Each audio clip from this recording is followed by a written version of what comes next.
Hey, what's up guys, it's ElasticSpyder here, and in today's video we've got another community replay. In this community replay we are featuring Blade 95 in his Cleveland. So if you would like to submit a replay, send it to BIAworldofwarships at gmail.com. It is on screen now. Send your replay file, your in-game screenshots, and a pretty brief summary. We do try to watch and read all of your descriptions. We've been getting a lot more replays than we ever expected, and that's all thanks to you guys. And please just keep sending them in because we do enjoy watching them when we can. So, Blade 95 is in the Cleveland. There's a few reasons why I picked this replay, and one of them is because it's a Cleveland and it's tier 6. A lot of our replays are at the higher tiers, 7, 8, a lot of 9s and even 10s as well. But it's not too often that we get some mid-tier gameplay, which I think is very important to show on the channel. It shows, you know, players that are in those mid tiers that maybe are still somewhat new to the game, what to expect from certain ships and kind of how to play in certain ships. So that's kind of the reason why I was leaning towards this replay. Another reason is that besides it's a Cleveland, because Cleveland is one of the best tier 6 cruisers in my opinion, and I think objectively it is quite good as well. But this replay also shows how to perfectly play US cruisers with these floaty shell arcs. So this is something you do a lot, sitting behind islands, and while it doesn't always produce the best results, like you can see on the minimap, it is a lot of enemy ships going to the other side of the map, the west side. Shooting behind islands and sitting behind islands is the US cruiser's bread and butter. But I'm actually going to move forward because the first probably about 10 minutes are a bit boring, so I'm going to move forward just a tad. Blade does get some hits on some battleships and does a little bit of damage, but I'm just going to skip forward a little bit in the replay so you guys don't get too bored.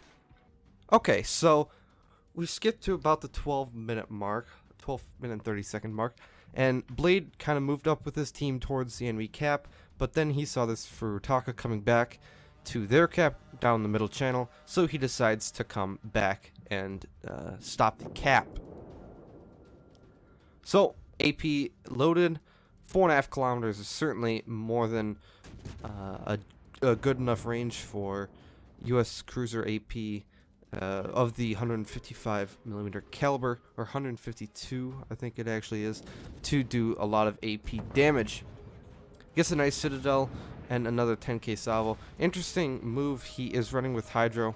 I'll get to that in a minute. But again, AP, good AP usage of that. Switches to HE here. He probably expected the Furutaka to continue going straight, kind of mirroring him. So, but he quickly switches back to AP, knowing that that will kill him much faster. And there's another 3 citadels, and that Furutaka died very quickly. So good knowledge of when to use AP and when to use HE. So good on his part there. Cleveland AP is not to be underestimated. It can do quite some damage. Let's see if we can't get any citadels on this Leander.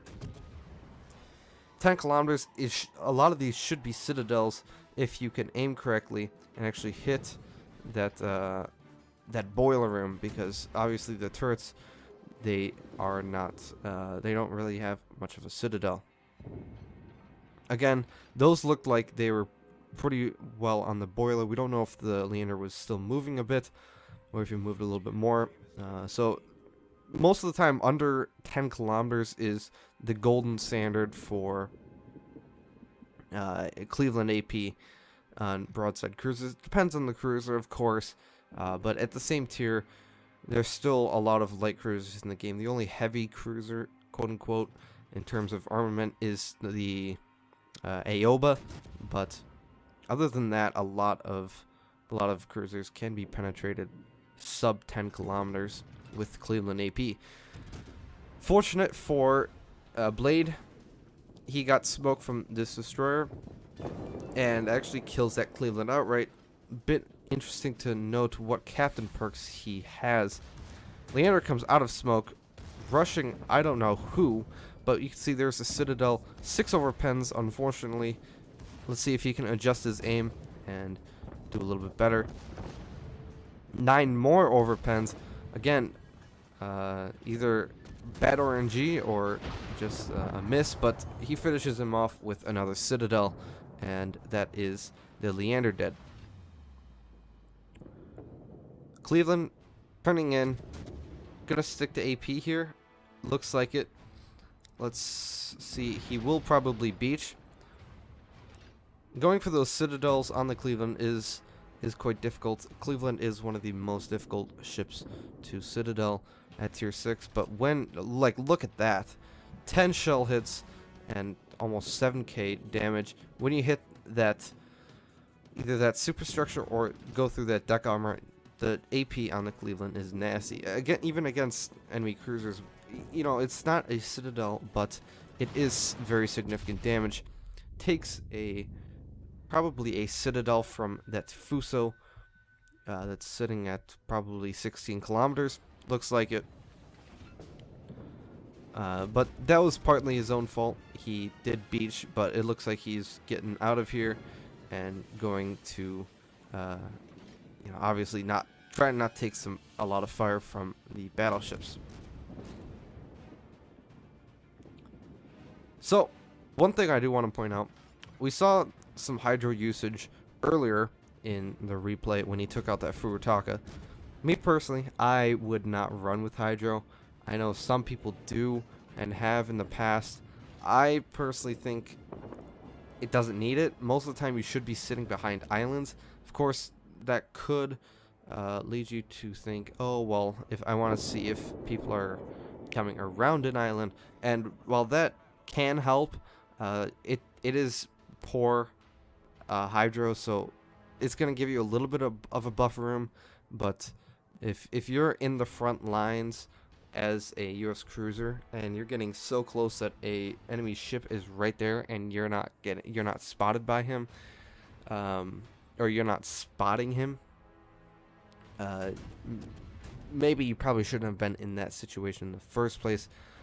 And again, the other thing that Cleveland has is it's got a 5-minute spotter in the catapult fighter, so that's another thing that you can kind of get taken care of. You know, while the catapult fighter doesn't really spot torpedoes as soon as they come out of the water, it does a pretty good job of doing so.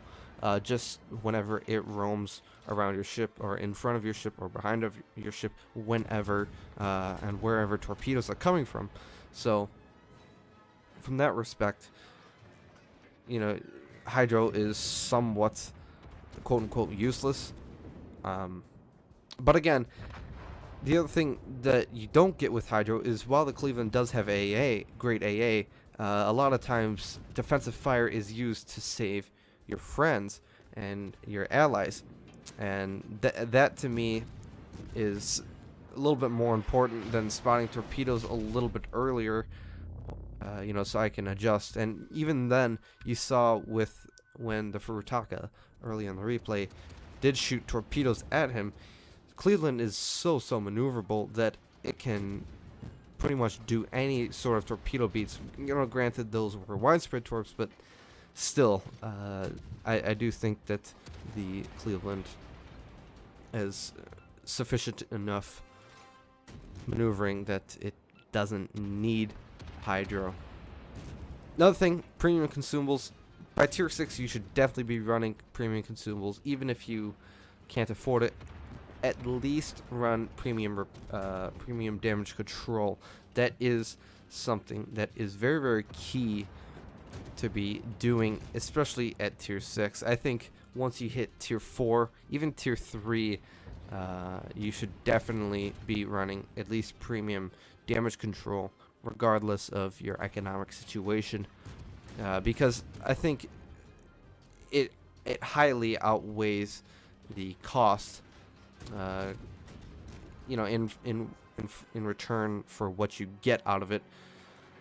It is almost unmatched in terms of cost of performance. So now the Hydro, or the defensive fire, and the catapult fighter, especially the catapult fighter, is rather it's more of an accessory rather than a necessity. So in that respect, I don't think that is all that important. Finally, after we've gotten those few things taken care of, last thing is premium camo, or sorry, not premium camo. If you want to run premium camo, you can. I personally wouldn't. It is quite expensive for lower tier ships unless you just love that ship, in which case Cleveland is definitely a good ship to have premium camo on. But I also do think that having camo in general is very, very important. Camo is pretty easy to come across nowadays, and again, the benefits do sort of outweigh the you know, the cost.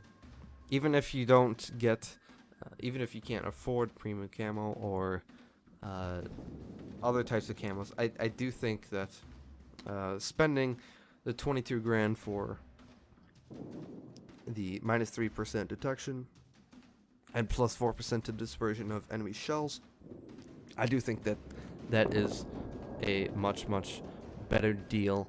And then, of course, another 22,000 for the credits.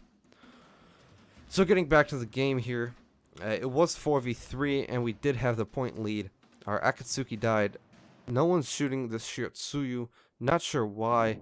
That was a very, very easy kill.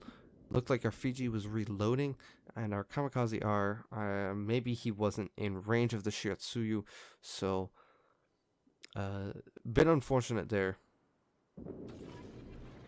Fiji's taken a lot of hits.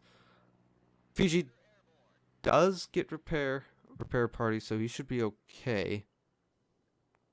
You can see him healing now. He does pop his smoke. Not sure why. Scharnhorst is coming down the middle, and of course the Scharnhorst takes a decent chunk out of him, but British repair does help a bit there, as well as Fiji having actually quite good armor for its tier. It is surprisingly good. Miyoko gets spotted.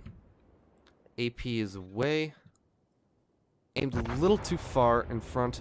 Miyoko gets the Fiji with the torp. That is very interesting. Looks like the Miyoko grounded, and now he has to readjust. Showing this much broadside is not a good idea. Ideally, you would want to be angled straight at the Scharnhorst, and then slightly to the Scharnhorst, and then slightly to the Miyoko. Or you kite completely away and angle mainly against the Scharnhorst and give about a 25 to 30 degree angle on the Miyoko, sailing away, so you don't have to worry about getting shot at from the Scharnhorst or the Miyoko. But right now he's taking a lot of damage, a lot of unnecessary damage. A lot of ships are on low health. He kills the Shiratsuyu. Miyoko looks like he's about to go down, which he does. But unfortunately, again, angling is kind of gone here, and he will actually get taken out by that Scharnhorst. Torpedoes were coming in, but it looks like he would have dodged those. Yeah, he would have dodged those for sure. So he did manage to get a double strike and a Kraken to round off the game at 116,000 damage. Now this should be a win from this is a pretty good position to be in if you are the Kamikaze R. However, again, the point lead is going to be a big problem, so that means the Kamikaze R must kill the Scharnhorst.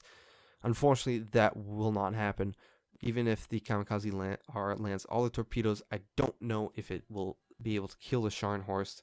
I believe one salvo from a kamikaze, one full salvo from a kamikaze R has 6 torpedoes, and while they do hit quite hard, they wouldn't have reached in time for sure, and the likelihood of all of them hitting is quite low.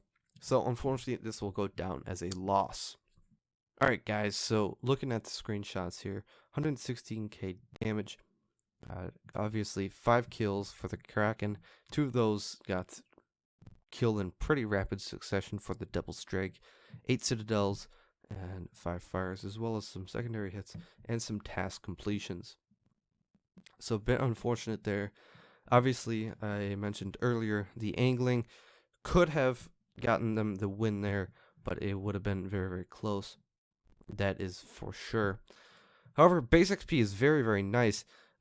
Pretty good separation between himself and the rest of his team, and even the enemy team was quite close as well.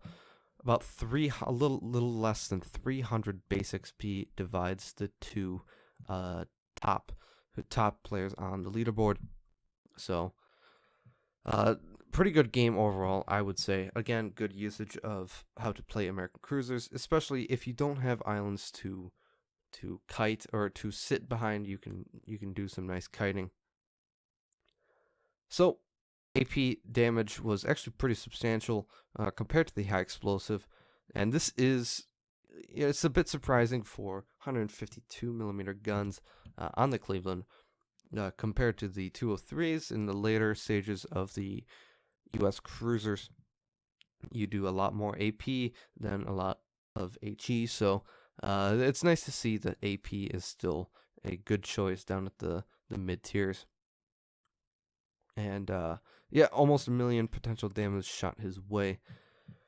Without premium, 205,000 credits earned is certainly a very, very nice chunk of credits. Obviously, if you had premium consumable, or at least premium damage control, and the paint that costs 22,500, you'd be sitting at 140k credits, which still isn't bad. So it's just something to think about. But and then finally, yeah, that's it. I hope you guys enjoyed this replay. If you did, leave a like and leave a comment what you thought we need to improve on. And again, send your replays in. We do try and watch them all and try and get newer people in here. So if you are newer and you're scared to send in a replay, don't be scared and just send it in, because we are more than happy to look at it and just commentate it on it and help you improve, because that's what we are here to do, giving you tips throughout. So I hope you guys enjoyed the replay as well. Keep sending them in, and I hope you guys have an amazing day. This is ElasticSpyder, and I'll see you guys in the next video.